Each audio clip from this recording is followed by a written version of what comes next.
Good evening everyone, welcome to BAJIRAO IAS Academy, the Hindu News Analysis.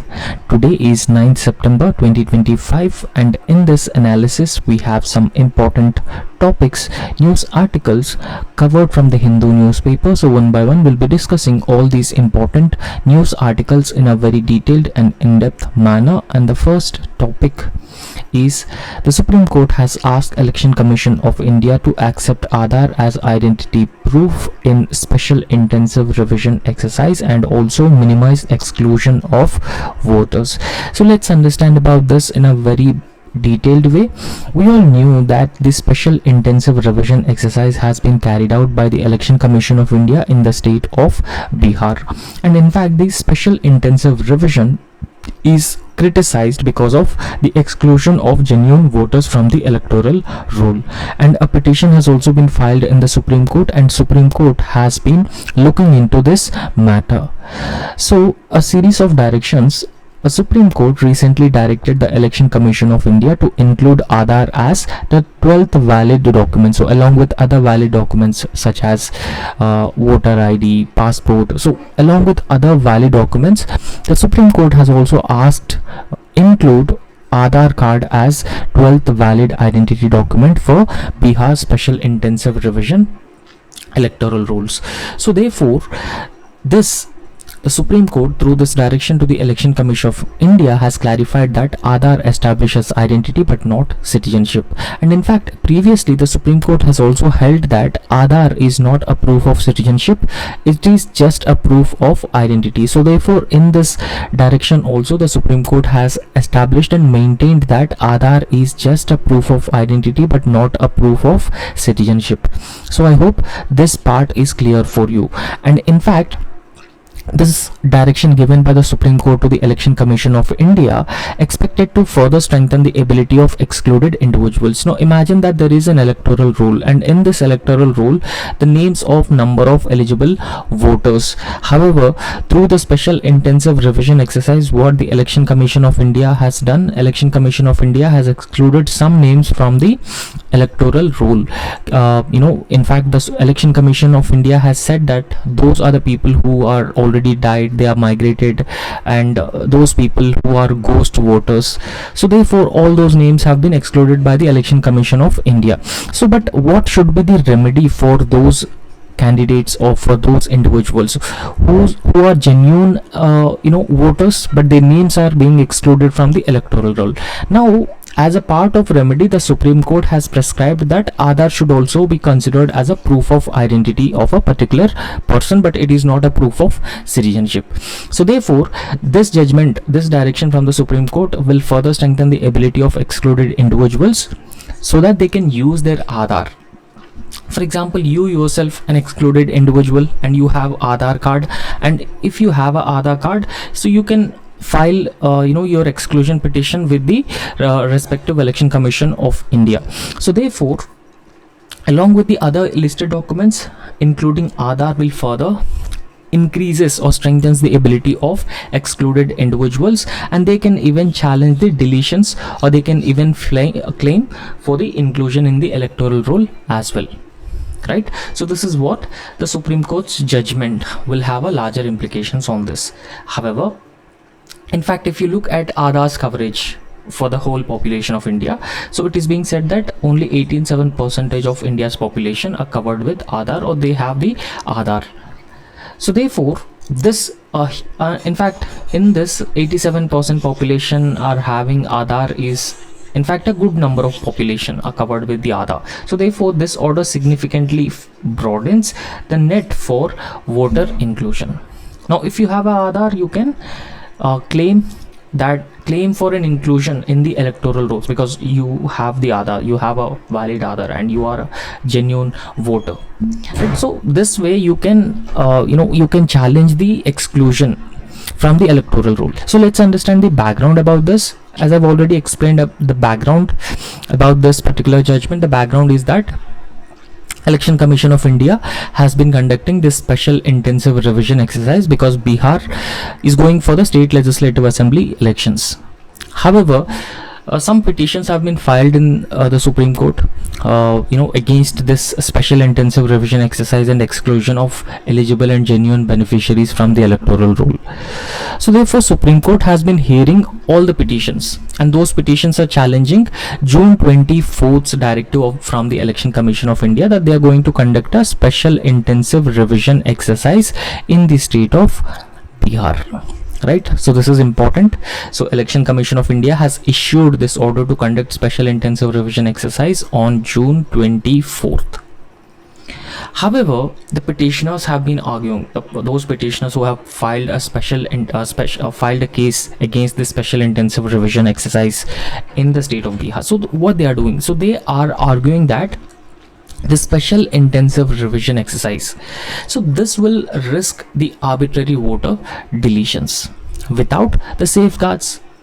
There is a need for a remedy, there is a need for the safeguards as well, right? So in fact, it is okay that the Election Commission of India has been conducting the special intensive revision exercise, but you can also say that it could be an arbitrary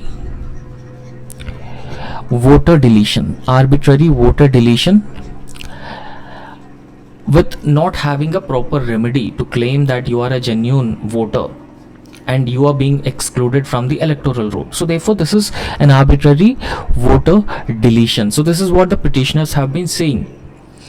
If you don't have the remedy, if you don't have the safeguards to include yourself in the electoral roll after being excluded, so therefore it amounts to an arbitrary voter deletions, and this is what the petitioners have been claiming, and this would potentially disenfranchise lakhs of voters. Now this would primarily affects the marginalized and disadvantaged sections of the society. Now why it primarily affects the marginalized and disadvantaged sections?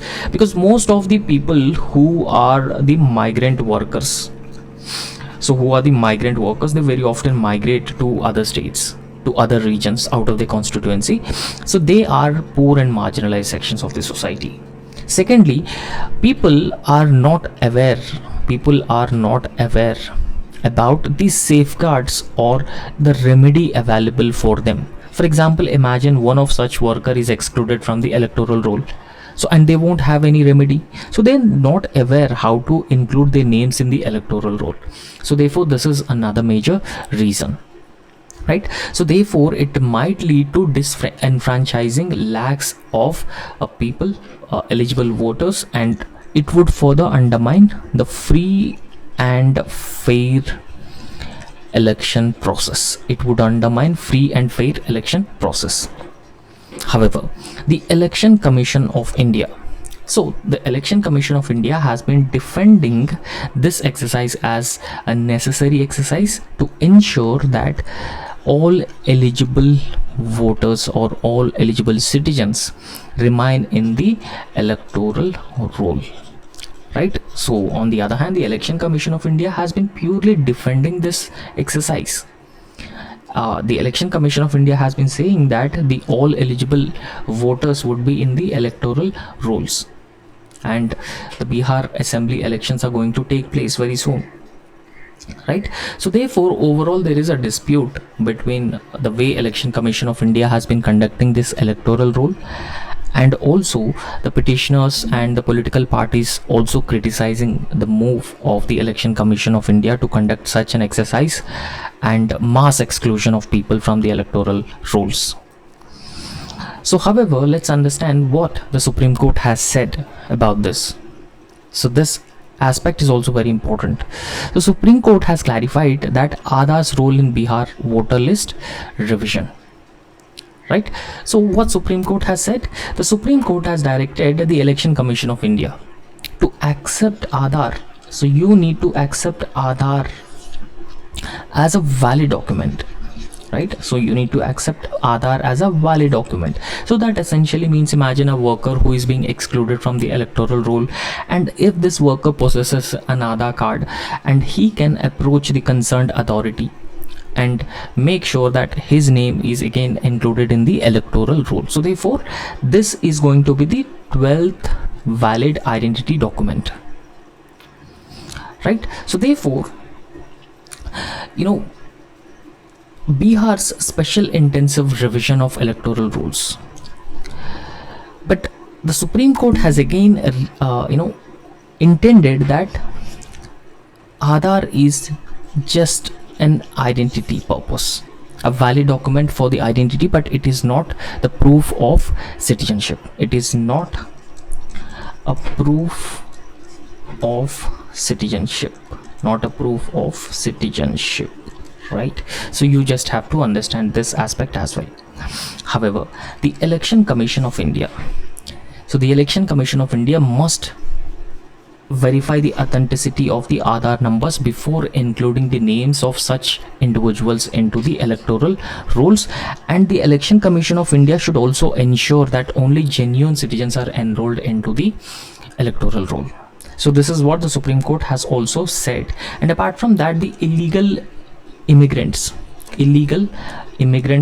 also another major problem in most of the states like West Bengal, Bihar, Assam, right? So they are very often producing forged documents. They are producing forged documents to obtain voter ID, Aadhaar, and other relevant documents. So therefore, the Supreme Court has said that, clearly mentioned that the Election Commission of India should verify the authenticity of these Aadhaar numbers before including their names in the electoral rolls.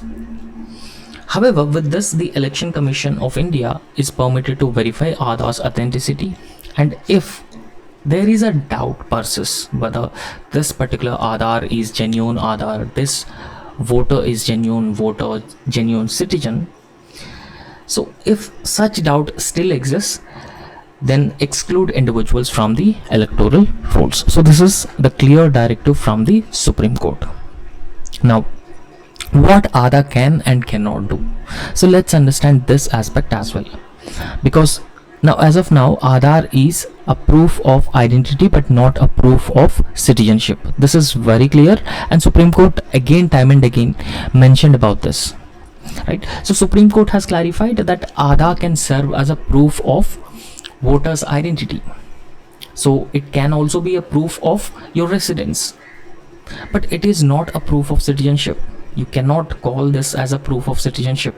It is just a proof of identity or residence, right? So for example, there are some non-citizens, right? So there are some non-citizens, illegal immigrants, so they may also have an Aadhaar card, so that doesn't mean that they are also the citizens of India. So this is just a proof of, you know, residence or proof of identity. So this is particularly clear about. So the Election Commission of India has been directed to verify the genuineness of Aadhaar cards to prevent forged use on electoral rolls, right? So the Election Commission of India, so this Election Commission of India need to verify the genuineness, whether a particular Aadhaar or Aadhaar number is genuine or not, genuineness of Aadhaar cards, to prevent the use of forged documents. Now let's understand how the citizenship of a particular individual is being proved. So how can any citizen prove their citizenship? They are actually the citizen of India. So there are some documents that they have to produce before the courts in order to prove that you are a citizen of this country. For example, passports, birth certificates issued by the concerned authorities, parental details, citizenship, naturalization certificates, certain government school records, so they being backed by additional evidence. So you need to show all these important documents, all the information to the concerned authorities to prove your citizenship, but not Aadhaar card. Aadhaar card is just for the proof of identity but not a proof of residence, a proof of citizenship. So what is the significance of this judgment? So we have to understand the significance as well. So if we talk about the significance of this particular judgment given by the Supreme Court, now in fact around 63 lakh voters have been excluded from the electoral roll in the state of Bihar. So therefore it is being said that Bihar's voter list revision is one of the largest exercise that has been carried out in India, because this exercise carries around 7.24 crore voters in the state of Bihar, and 65 lakhs voters names have been proposed for the deletion or exclusion from the electoral roll. So this is the largest deletion of the names from the electoral roll. 65 lakh is not a small number, and that is why number of petitions have been filed in the Supreme Court against the special intensive revision exercise. So therefore, the inclusion of Aadhaar aims to protect the genuine voters, particularly the poor who lack the passports, formal IDs and disenfranchisement. Right, so they will certainly face the risk of disenfranchisement, and so therefore the court has also urged political parties to help excluded people during the revision process, because not everyone are aware about the remedy, the safeguards available for them, how to approach the concerned authorities to ensure that their names are again included in the electoral roll. So therefore the political parties should come forward, and they should also help the poor, marginalized and disadvantaged sections of the society to help them how to include their names in the electoral rolls.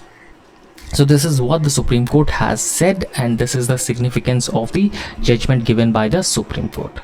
So I hope it is clear for you.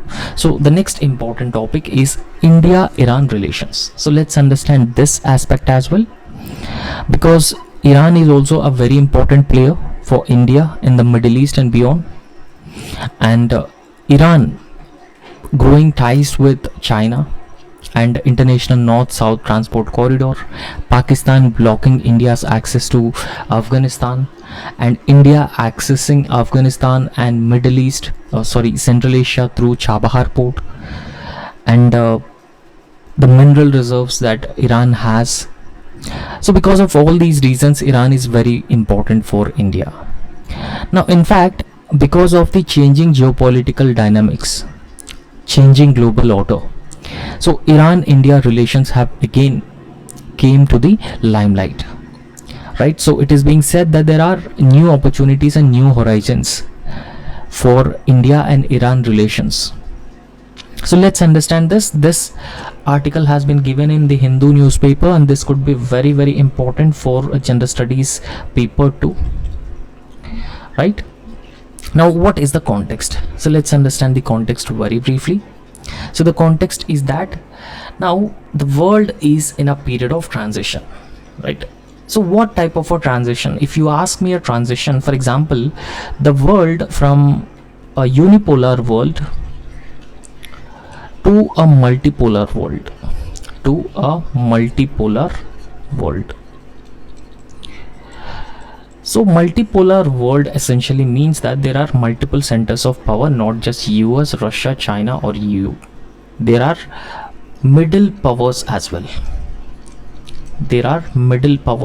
Like India, Japan, South Korea, Saudi Arabia, Iran.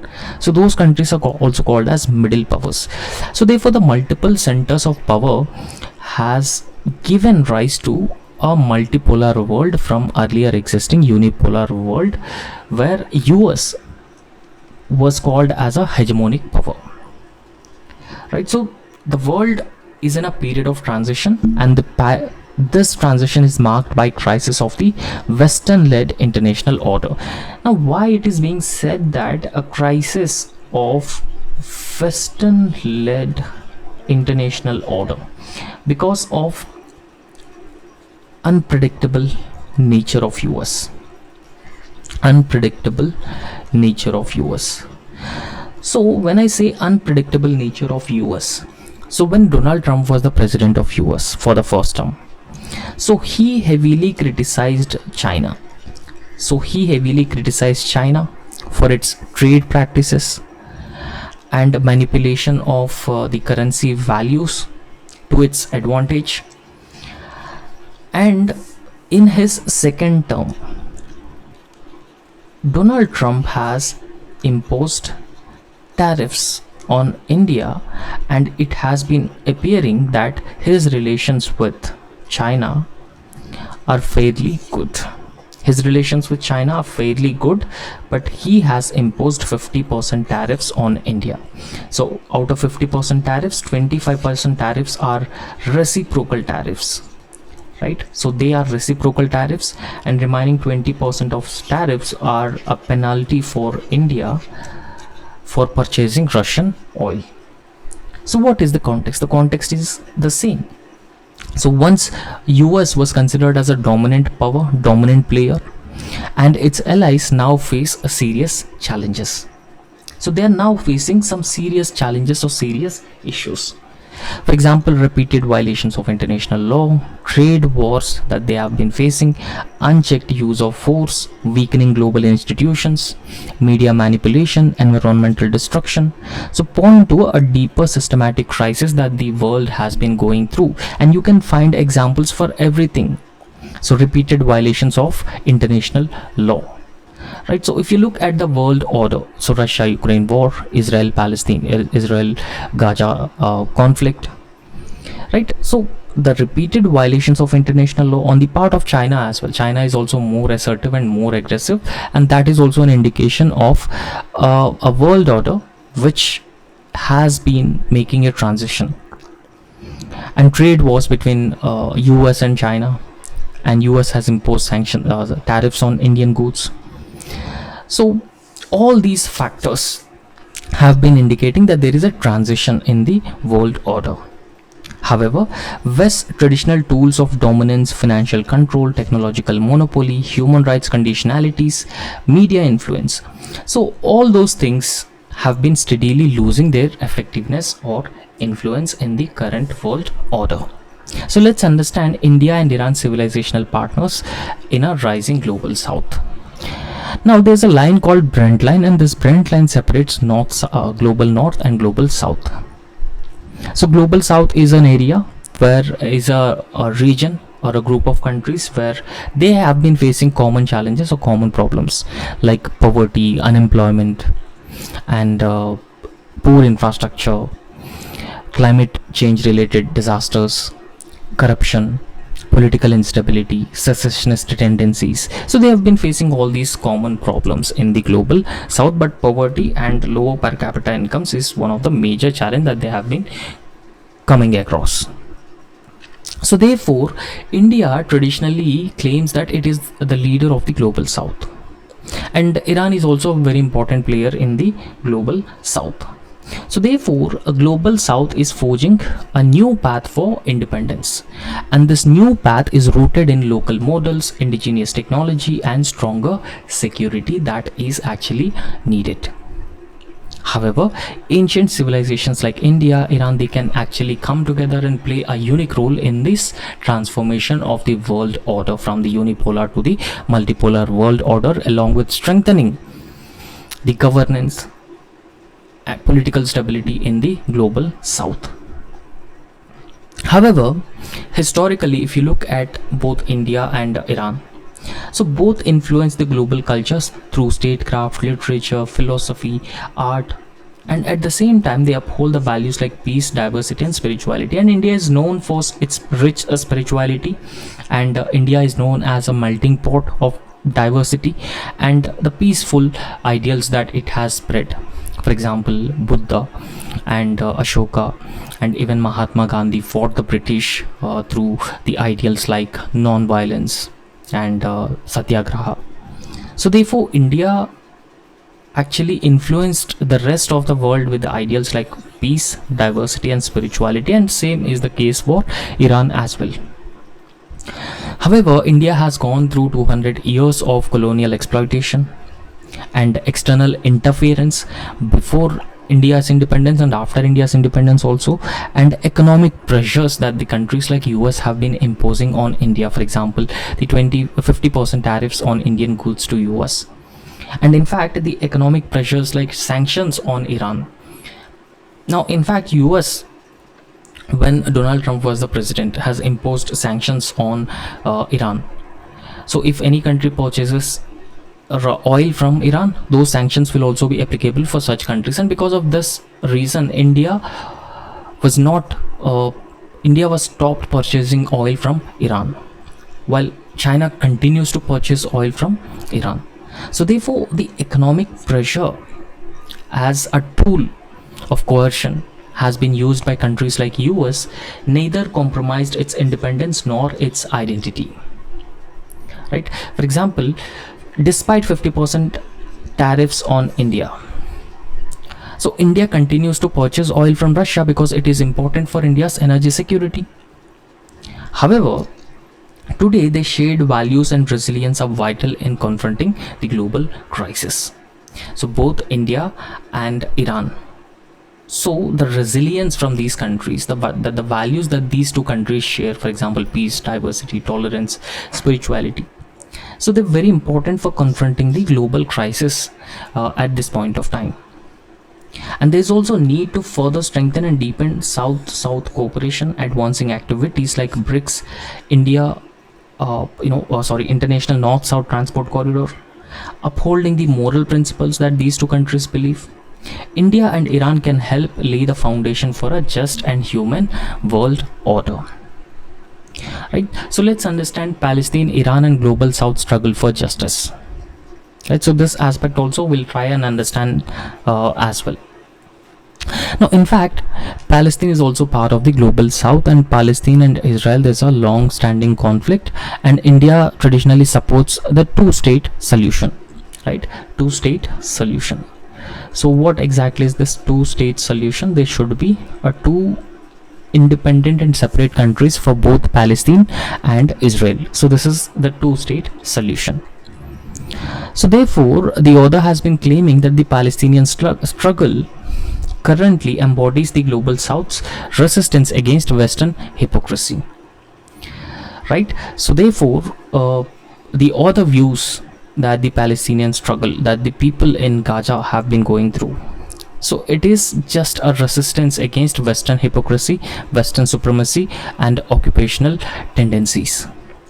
So therefore, it reflects the right of all the countries to resist the domination by the forces who are dominated by, who are controlled by, influenced by the Western powers.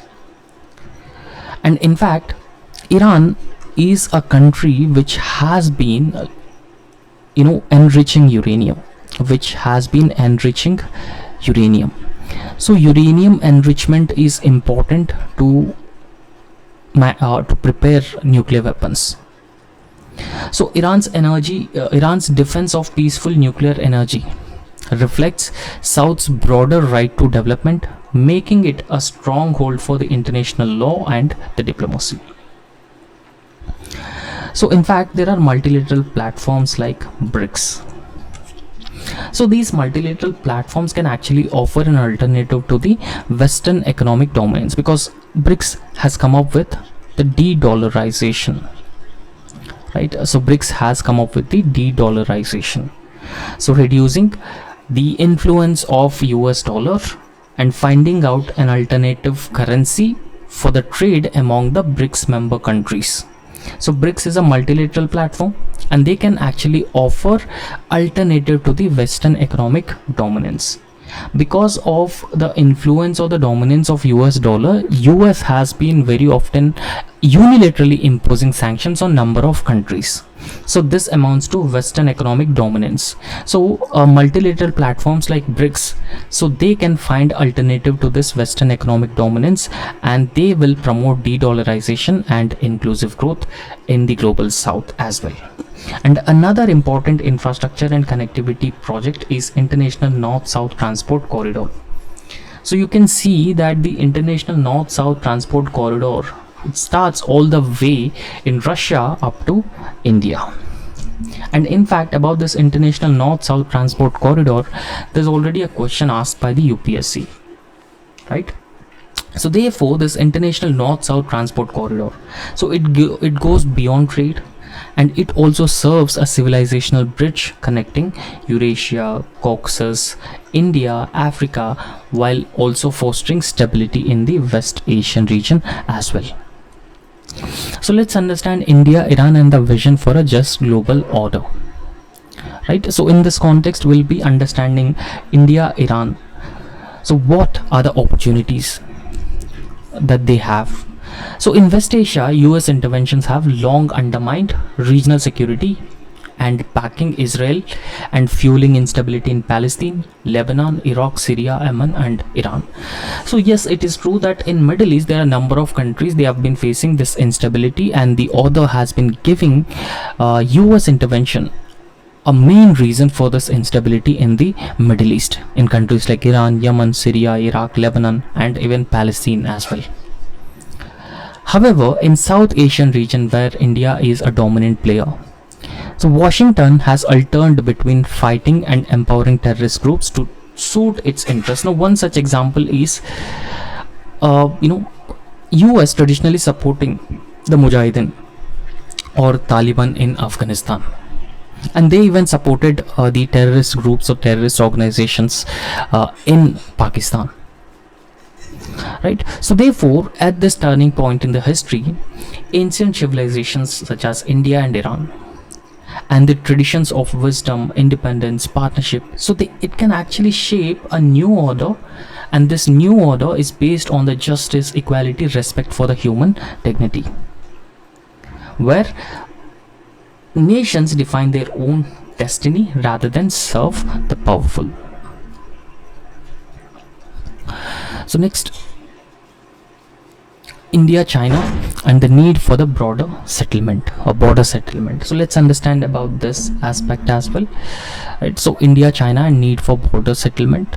So why it is in use? So let's understand the context of it. So if we talk about the context of it, so we all knew that India and China have the border disputes across the line of actual control, and the examples of the border disputes between India and China: Doklam conflict in the year 2017 and Galwan clashes in 2020, and also China very often renaming some places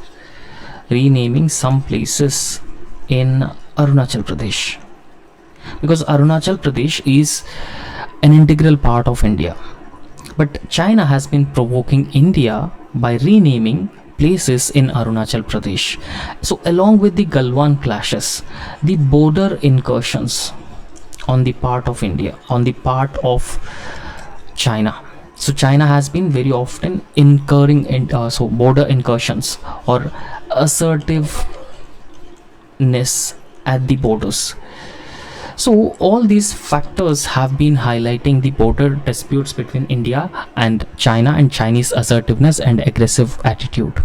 However, this came to the limelight because India's Prime Minister Narendra Modi attended the Shanghai Cooperation Organization meeting after 2018. So this is the first visit from Prime Minister Narendra Modi after 2018 visit. So therefore, there is an optimistic attitude or optimistic outlook about peacefully settling the border differences and issues between India and China amid US tariffs on Indian goods, US tariffs on India's goods, and the Russian intentions to further revitalize the grouping called Russia, India, China grouping RIC. Right. So what is the context? So the context is that amid the tensions along the line of actual control, so India and China have yet to resolve their long-standing border dispute across the line of actual control. So in fact, despite having decades of special representative level talks from several decades, and even 2005 the political parameters agreement, so both sides, both India and China, they continue to military buildups, raising questions about the need for a decisive political will to finalize the settlement. So let's understand this aspect as well. So firstly, rebuilding ties, Vajpayee's diplomatic initiatives, because Prime Minister Vajpayee in 1979, so he paid an official visit to China when he was an external affairs minister. Right. So this 1979 visit by the external affairs minister, the then external affairs minister Vajpayee, was a first high level meeting after 1962 India-China war. Because after this India-China war 1962, it shows China's intentions, China's aggression. China has also occupied the Excise region and parts of Himachal Pradesh and Uttarakhand as well. So therefore this 1979 meeting is the first high level meeting after 1962 India-China war. And at this point of time in 1979, Deng Xiaoping, so he orders a border deal. Right, so Deng Xiaoping has offered a border deal for India, but at that point of time, India is actually not ready for such a border deal. Right. So, but after that, there was no such border agreement after the 1962 war. But there are actually 20 years of cautious engagement with China, because we have understood the ill intentions on the part of China. So therefore we just focused on peace along the line of actual control and the broader cooperation with India and China and high level talks. Right, so this phase of 20 years is just a cautious engagement with China. However, Vajpayee believed in resolving both China and Pakistan issues through diplomacy.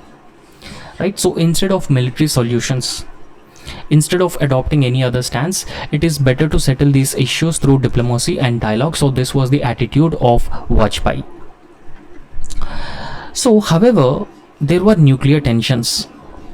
So after 1979 to 1990s, there were nuclear tensions between India and China, because India primarily developed nuclear weapons, keeping in mind China as a threat, because China has already acquired nuclear weapons, so China might be a threat. So therefore it is important for us to also acquire nuclear weapons, and because of that reason, so we have acquired nuclear weapons. So the relationship has been transformed from nuclear tensions to strategic dialogue, because in 1998, so India's nuclear tests, so they further strained the relationship between India and China. And in fact, UN has imposed penalties, US has imposed sanctions on India after the nuclear tests. However, China strongly supported UN penalties on India developing nuclear weapons. However, in 1999, a dialogue has been resumed between India and China through a joint working group. So this joint working group has led to the resuming dialogue between both India and China. And again in the year 2003, so Vajpayee paid an official visit to Beijing, and he initiated a special representative talks mechanism, SP mechanism. Special representative talks mechanism has been initiated by Vajpayee in the year 2003 when he was the Prime Minister of India. And after the special representative level SR mechanism, so special representative mechanism, so NSA Brajesh Mishra and China has appointed Dai Bingo. So they appointed for a special representative talks on this border issues, so that they can settle these issues peacefully through diplomacy. So the objective was to fast track the political resolution of the border dispute through dialogue and diplomacy. However, so there was an agreement in the year 2005. Right, so this agreement is considered as a blueprint for the peace, right, because it is an only negotiated document so far on India and China boundary dispute. Now, what are the key provisions of this 2005 border agreement? Now, in fact, China has retained Excise. China has occupied Excise during 1962 war. So therefore, China has retained this Excise region in Jammu and Kashmir. So you can see here, this is the Excise region. So therefore, China has retained Excise. And India retains Arunachal Pradesh, and India claims that Arunachal Pradesh, so not a claim that, but India says that Arunachal Pradesh is an integral part of India. Right, so this is the part of 2005, the parameters agreement between India and China. And apart from that, this 2005 agreement also says that they will respect the settled populations in those two areas. So there will be no harassment of the people who are settled in these areas, and they will also keep in mind the strategic interests of each other as well, right? So apart from that, they moved very close to the political resolution of the boundary dispute through diplomacy and dialogue instead of the legal historical claims or the military means. And along with that, they decided to align the boundary with the natural geographical features. And in fact, Tawang remains a sticking point, and China reasserts its claim on Tawang in the year 2007. So Tawang is this area, right? So in fact, China has reasserted its claim on Tawang in the year 2007, and in fact China very often opposes any dignitary's visit to Tawang. Now in this context, so this is the McMahon line, that is the boundary between India and China. So Arunachal Pradesh is largely claimed by China, but Arunachal Pradesh is an integral part of India, and this area is also a disputed borders across Uttarakhand and Himachal Pradesh, and Excise is already occupied by China. And there's a place called Sakshkam Valley. So this Sakshkam Valley has been ceded to China by Pakistan, and this is Kashmir, which is administered by the Pakistan, right? So yes, this is the Sakshkam Valley. So this Sakshkam Valley has been given to China by Pakistan, but it is being claimed by India, right? So now let's understand the framework, right? So the in fact, the 2005 parameters agreement is considered as a consensus based agreement. So even after such agreement, there was a stalemate on the border issue between India and China, right? So an 18 point consensus has been reached by the special representatives by the year 2013. However, despite having a framework, there is a lack of political will, right? So this lack of political will has led to a stalemate. And in 2014 and 2020, so the border tensions in Chumar, Doklam, Galwan, so this further delayed the progress as well, right? So the border tensions in all these areas so makes that the any progress so would be further delayed. So in fact, in 2020-24, no formal special representative meetings, and the military buildup continues between India and China.